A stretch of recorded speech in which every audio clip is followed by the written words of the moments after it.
This channel does not promote any violent, harmful, or illegal activities. All content provided by this channel is meant for an educational purpose only.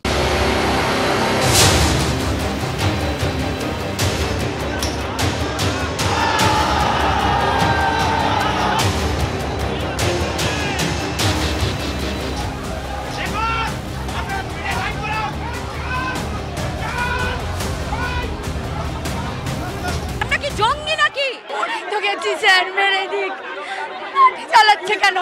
আমরা কেউ জঙ্গি তো নই।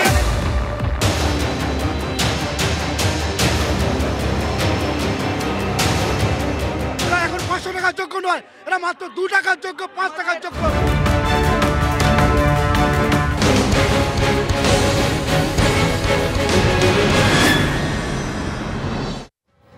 ছবিগুলো সারাদিন ধরে দেখেছেন আর নিশ্চয়ই চমকে চমকে উঠেছেন।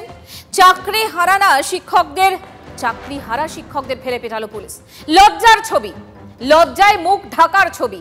পেটে লাথি পড়েছিল দিন কয়েক আগেই, চাকরি হারানো শিক্ষকদের জুটল পিঠে লাথিও। হতাশ, হতোদ্যম, জঙ্গি তো নই, তাও কেন লাঠি পেটা? এই প্রশ্নটাই আজকে সারা দিন ধরে ঘুরপাক খেলো। প্রশ্ন তুলছেন চাকরি হারারা, তবুও লড়াইয়ের সংকল্প, আন্দোলনের গতি আরো বাড়িয়ে দেওয়ার হুঙ্কার। কিন্তু আজ তাদের রাস্তায় নামতে হলো কেন? কারা ঠেলে দিল এই পরিস্থিতির দিকে?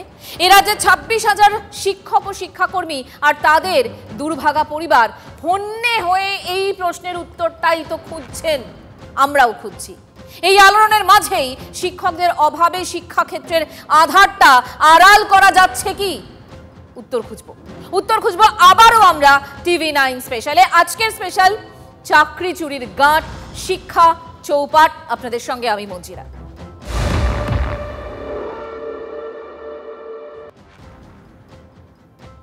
শিখে পঠন পাঠন সংকটে শিক্ষা একে নিয়োগ নেই, আর তার উপর উচ্চশ্রী বদলিতে দুর্নীতির অভিযোগ। সব মিলিয়ে গ্রামের স্কুলের টিচার্স রুম প্রায় খালি হওয়ার জোগাড়। শিক্ষাক্ষেত্রে একটা অশনি সংকেত যে দেখা যাচ্ছে রাজ্যের বিভিন্ন প্রান্তের ছবিগুলো সেই অরাজকতাকেই তো প্রকট করছে প্রত্যেক দিন।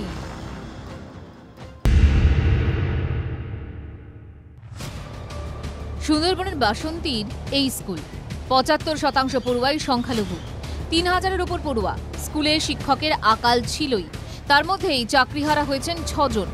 সুন্দরবনের নামী এই স্কুলে এমনিতেই শিক্ষকের আকালে স্কুলের একাদশ ও দ্বাদশ শ্রেণীতে বিজ্ঞান ও বাণিজ্য বিভাগে পঠন পাঠন বন্ধ। এবার কলা বিভাগও অনিশ্চয়তার সম্মুখীন, কারণ একজন মাত্র রাষ্ট্রবিজ্ঞানের শিক্ষক চাকরি হারিয়েছেন। স্কুলে ইউনিট টেস্ট চলছে, পরীক্ষা নিতে বিস্তর বেগ পেতে হয়েছে স্কুল কর্তৃপক্ষকে। স্কুলের ভবিষ্যৎ নিয়ে চিন্তিত প্রধান শিক্ষক থেকে সহ শিক্ষকরা। থেকে বড় সমস্যার মধ্যে পড়ে গিয়েছেন এখানকার স্কুল কর্তৃপক্ষ।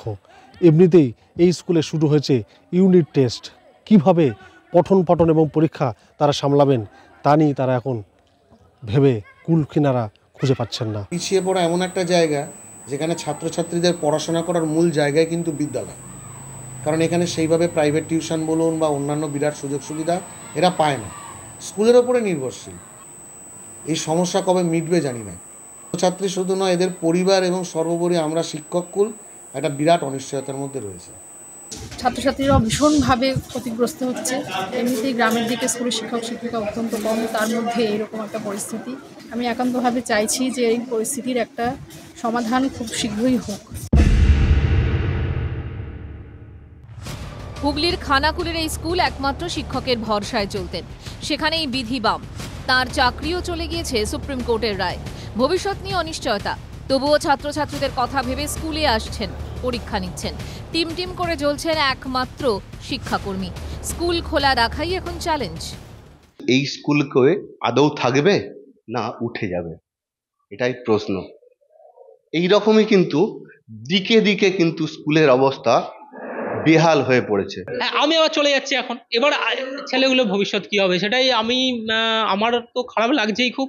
এবার এটার জন্য যারা দায়িত্বে আছেন, মাননীয় এসআই স্যার আছেন, এডিআই স্যার আছেন, ডিআই স্যার আছেন, তারা দেখবেন। আমার তো মনে হয় স্কুল আর চলবেই না। এমনিতেই আমরা অনেক কষ্টে স্কুলটাকে টিকিয়ে রাখার চেষ্টা করছিলাম। পড়ানোর লোক নয়, এখন ছেলেদের ভবিষ্যতের কথা ভেবে আমাকেই দেখতে হবে একটু, বা এসআই কি ডাইরেকশন দেয় এই দিকে একটু তাকিয়ে থাকবো। ছাত্রছাত্রীর যে অবস্থা, মুখ দেখলেই নিজেকে খারাপ লাগে যে আমাদেরকে দোষী মনে হচ্ছে। সাগরে এই স্কুলে পড়ুয়ার সংখ্যা 1400। স্কুলে ছাত্র শিক্ষক অনুপাতে শিক্ষক সংকট ছিলই। 11 জন শিক্ষক ও একজন অশিক্ষক কর্মচারী চাকরিহারা হয়েছেন। মুখ্যমন্ত্রী বার্তা দিলেও স্কুলমুখ হচ্ছেন না অধিকাংশ শিক্ষক। ফলে পঠন পাঠন চালিয়ে যাওয়ার রীতিমতো চ্যালেঞ্জ কর্তৃপক্ষের কাছে। ভরসা বৃত্তিমূলক শাখার শিক্ষক ও আংশিক সময় শিক্ষকরা। বড় সমস্যা। এই সমস্যাটা আপাতত আমাদের মিটছে। আমাদের বৃত্তিমূলক বিভাগের কিছু দক্ষ শিক্ষক আছেন যাদের হয়তো আমরা তেমন সার্ভিসটা নিতাম না, তাদেরকে এখন পুরো মাত্রায় লাগাচ্ছি। প্লাস আমাদের প্রাক্তনীদের বলছি, তারাও আন্তরিক, তবে সেটা এখনও প্রয়োজন হয়নি। প্রয়োজন হলে আমরা সে সাহায্য নিতেও পারি। স্বাধীনতার পূর্বে প্রতিষ্ঠা পুরুলিয়ার মানবাজারের এই স্কুলের গোপালনগর আশুতোষ উচ্চ মাধ্যমিক বিদ্যালয়। বর্তমানে ছাত্রছাত্রী সংখ্যা 1600। প্রান্তিক এলাকার এই স্কুলে ছাত্র শিক্ষক অনুপাতে বৈষম্য ছিলই। সুপ্রিম কোর্টের রায়ে 5 জন শিক্ষক ও 2 অশিক্ষক কর্মীর চাকরি গিয়েছে, যার মধ্যে 3 জন বিজ্ঞান বিভাগের শিক্ষক। ফলে বিদ্যালয়ের স্বাভাবিক পঠন পাঠন ও বিজ্ঞান বিভাগ চালু রাখতে গিয়ে বিপাকে পড়েছেন বিদ্যালয় কর্তৃপক্ষ। যে কোনো সময় বন্ধ হয়ে যেতে পারে সায়েন্স সেকশন। বাড়তি কাজের বোঝা সামলাতে প্রাণপাত করতে হচ্ছে অশিক্ষক কর্মচারীদের। দিন পঠন পাঠন সত্যই অচল হতে চলেছে। আমরা ভেবে কুল পাচ্ছি না কিভাবে এই বিজ্ঞান বিভাগটা একাদশ দ্বাদশ শ্রেণীতে চালু রাখবো। পঠন পাঠনের উপরে যে আঘাতটা আসছে সেটা কিভাবে অতিক্রম করা যায় এ নিয়ে অভিভাবকদের নিয়ে আমরা আলোচনা করব। এখন তো বুঝতে পারছি যে ওরা না থাকাতে আমি কি অবস্থায় পড়ছি, অফিস চালানো সমস্যাই আছে। আর এই যে চোখের অপারেশন এখনো 8 তারিখ হলো, মানে 9 দিন অপারেশন হলো, তার মধ্যে কাজে আসতে।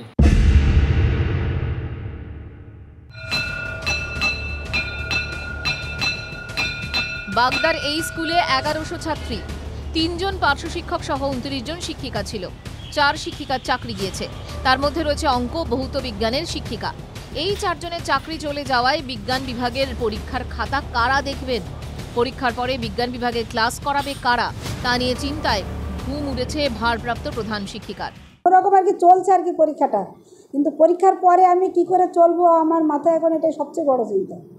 মানে পুরো আমার স্কুলের শিক্ষা ব্যবস্থাটা, আমি শুধু আমার বলে না, আমার মনে হয় সব জায়গারই এরকম আছে। আমার মতো অসুবিধায় প্রত্যেক স্কুলে আছে। মানে পুরো শিক্ষা ব্যবস্থাটা মানে ভেঙে পড়ার মতো। যখন ক্লাস চলবে তখন তো আমরা বুঝতেই পারছি না কিভাবে ক্লাস নেওয়া হবে। যেহেতু পরীক্ষা চলছে, বাচ্চাদেরকে আমরা অসুবিধায় ফেলছি না, আমরা 2 হাফে ডিউটি করে দিচ্ছি। কিন্তু 9-10-এর যে ম্যাথ, 3 জন ম্যাথের টিচার চলে গেছে, ম্যাথটা আমরা কিভাবে কি করব? সব মিলিয়ে ক্রমশই ঘনাচ্ছে সংকট, আধার নামছে শিক্ষাক্ষেত্রে। সব মিলিয়ে উদ্বেগের ছবি, ভবিষ্যৎ সংকটে ফেলে দেওয়ার ছবি। কর্মরত শিক্ষক শিক্ষাকর্মীর উপর চাপ বাড়বে। পড়াশোনা লাটে ওঠার জোগাড়, একথা তো আর বলার অপেক্ষা রাখে না। কতজন প্রাইভেট স্কুলে গিয়ে পড়তে পারেন? প্রত্যন্ত এলাকায় সেই সুযোগ কি আছে আদৌ? ভরসার জায়গা তো ওই সরকারি স্কুল, কিন্তু সেখানেই তো শিওরে সংকট আর অনেক স্কুল বন্ধ হওয়ার মুখে। সামনের দিনগুলোতে কি পরিস্থিতি হতে চলেছে তা ভেবেই শিউরে উঠছেন অনেকে।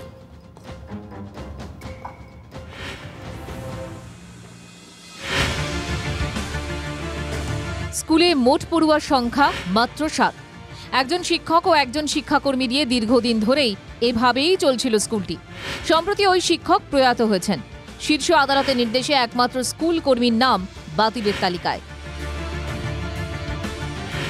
স্কুলে তালা খোলার কেউ নেই, অন্ধকারের পথে স্কুলের ভবিষ্যৎ। বিড়ম্বনা কাটাতে স্কুলের তালা খুলতে মৌখিক নির্দেশে পাঠানো হয় অন্য স্কুলের এক শিক্ষিকাকে। স্কুল পরিদর্শকের নির্দেশে তিনি এসে কয়েকদিন স্কুলে তালা খুলছেন, কিন্তু এভাবে কতদিন চলবে?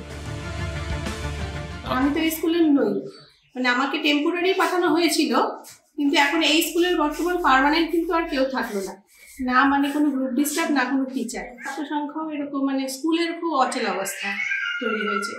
না, তালা খোলার তো লোক দেখছি না, স্কুল তো এখন অব্দি খোলেনি, বন্ধই আছে। এখন আগামীতে কি হবে এ নিয়ে তো দুশ্চিন্তা। এখন স্কুল চলবে কি চলবে না এ নিয়েই একটা চিন্তার ছায়া।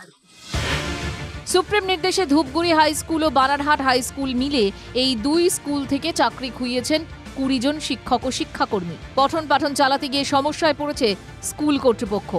স্কুল শিক্ষক ও শিক্ষাকর্মীদের নিয়ে গঠিত কোঅপারেটিভগুলিও সমস্যায় পড়েছে, কারণ চাকরিহারা শিক্ষকরা সমবায় থেকে লোন নিয়েছিলেন। এই চাকরি যাওয়াতেই এখন সমস্যায় পড়েছে স্কুল কর্তৃপক্ষ। স্কুলে শুরু হয়েছে মূল্যায়ন পরীক্ষা 5ম থেকে 10ম শ্রেণী পর্যন্ত, আর শিক্ষকের অভাবে এখন সমস্যায় তারা। সুপ্রিম কোর্টের নির্দেশে উত্তর দিনাজপুরের গোয়ালপুকুরের স্কুলে চাকরি বাতিল হয়েছে 9 জন শিক্ষকের। স্কুল চলছে মাত্র 7 জন শিক্ষক নিয়ে। এই অবস্থায় এত বিপুল সংখ্যক ছাত্রছাত্রীকে সামলানো এবং পরীক্ষা পরিচালনা করা কার্যত অসম্ভব হয়ে পড়েছে। শিক্ষকের অভাবে বাধ্য হয়ে পরীক্ষা স্থগিত করেছেন প্রধান শিক্ষক। চরম অনিশ্চয়তার মুখে পড়েছে প্রায় 3000 ছাত্রছাত্রীর ভবিষ্যৎ। উদ্বেগ বেড়েছে অভিভাবকদের মধ্যে। স্কুলে ছাত্র শিক্ষক অনুপাত নিয়েও তো কম চর্চা হয়নি। শীর্ষ আদালতের চাকরি বাতিলের রায়ের উপর স্পষ্ট নির্দেশ এবং সংশোধনী চেয়ে আবেদন করেছে মধ্যশিক্ষা পর্ষদ, আর সেখানে ঢাল করা হয়েছে কাদের জানেন? স্কুল ছাত্রদের।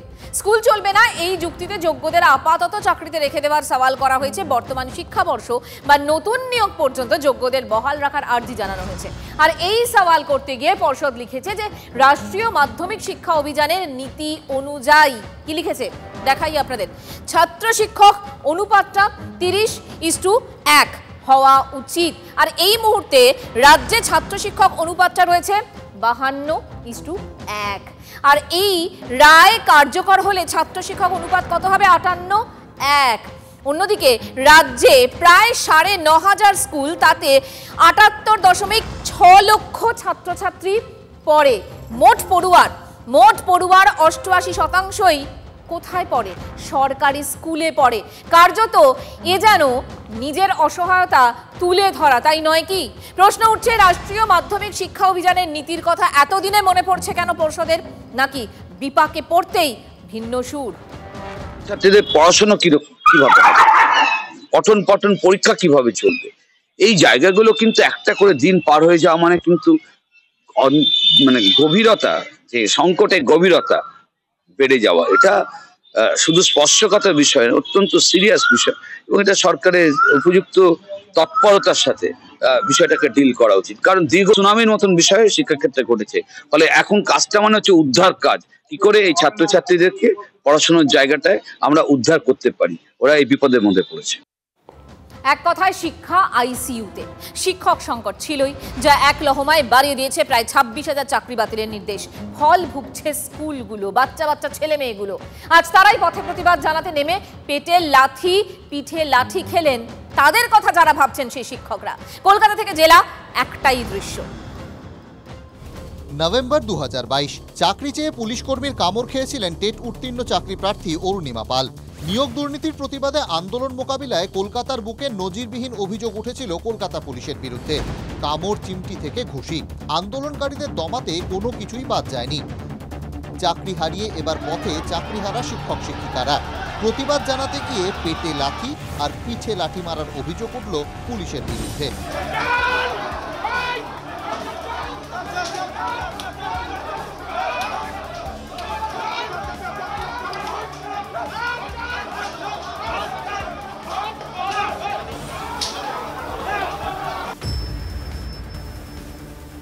নিয়োগ দুর্নীতির জেরে চাকরি হারিয়ে বাংলা জুড়ে প্রতিবাদের বিস্ফোরণ।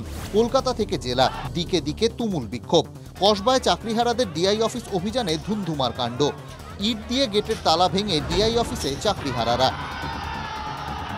অফিসের গেটে ঝোলানো তালা ভেঙে ভেতরে ঢুকে পড়েন চাকরিহারারা। বিক্ষোভকারীদের আটকাতে ব্যারিকেড করে রেখেছিল পুলিশ। সেই ব্যারিকেড টপকে একে একে ভেতরে ঢুকে পড়েন চাকরিহারারা। এরপরই চাকরিহারাদের বিক্ষোভ ঠেকাতে পুলিশ লাঠিচার্জ করে বলে অভিযোগ। চাকরিহারা শিক্ষকদের পেটেও লাথি মারা হয়। যদিও পুলিশের দাবি আন্দোলনকারীদের সঙ্গে কথা বলা হয়েছে, তাদের ডেপুটেশন দিতে বলা হয়েছে। প্রথমে ব্যারিকেড ছিল, ওরা ব্যারিকেডটা ভেঙে তারপর এখানে সামনে গেটের সামনে চলে আসে। ওখানে ওরা পুরো গেটটা ভেঙে ওরা ভিতরে চলে আসে। এটাতে আমাদের পুলিশ কর্মীও আহত হয়েছে। আমরা লিগ্যাল অ্যাকশন নেব। বর্ধমান, মালদা থেকে মেদিনীপুর ডিআই অফিস অভিযানে দিকে দিকে উত্তেজনার ছবি। কোথাও পুলিশের সঙ্গে ধস্তাধস্তি, কোথাও আবার আন্দোলনকারীরা পুলিশের সঙ্গে বচসায় জড়িয়ে পড়েন। চাকরিহারাদের ক্ষোভের আগুন পূর্ব বর্ধমানে। ডিআই অফিস অভিযানে পুলিশের সঙ্গে ধাক্কাধাক্কি চাকরিহারাদের। ডিআই অফিসে ঢুকতে গেলে পুলিশের বাধা, টায়ার জ্বালিয়ে বিক্ষোভ। অসুস্থ হয়ে পড়েন চাকরিহারারা। একই ছবি মালদাতেও। ডিআই অফিসে তালা ঝোলাতে বাধা দিলে পুলিশের সঙ্গে তুমুল ধস্তাধস্তি। জেলা স্কুল পরিদর্শকের অফিসের সামনে বিক্ষোভ। চাকরিহারা শিক্ষকদের দাবি, টিচাররাই কিন্তু ওনার বাচ্চাদেরকে পড়ায় স্কুলে, ঠিক আছে, আমরাই পড়াই। পুলিশের বাচ্চাদেরকে তো আমাদের ওয়েস্ট বেঙ্গল বোর্ডে কোনো না কোনো কোথাও পড়ে না, ওরা চাঁদে গিয়ে পড়ায়। বিনা দোষে আমরা অপরাধী হচ্ছি। আজকে প্রথম লাঠি চার্জ খাইনি আমরা, আজকে চাকরিটা বাঁচানোর লড়াই এসেছি, এখন আমাদের সব শেষ। তারাও পুলিশের মতো সরকারি কর্মী, তাহলে তাদের ওপর কেন নেমে আসছে পুলিশের লাঠি? প্রশ্ন চাকরিহারাদের। আশ্চর্য, তাই না? দায় নিয়ে খেলা চলছে, চলবেও, কিন্তু যে কঙ্কালটা বেরিয়ে পড়েছে তা ঢাকার উপায় আছে কি? এই প্রশ্নটা নিয়ে শেষ করলাম আজকে স্পেশাল নাইট। সঙ্গে থাকুন।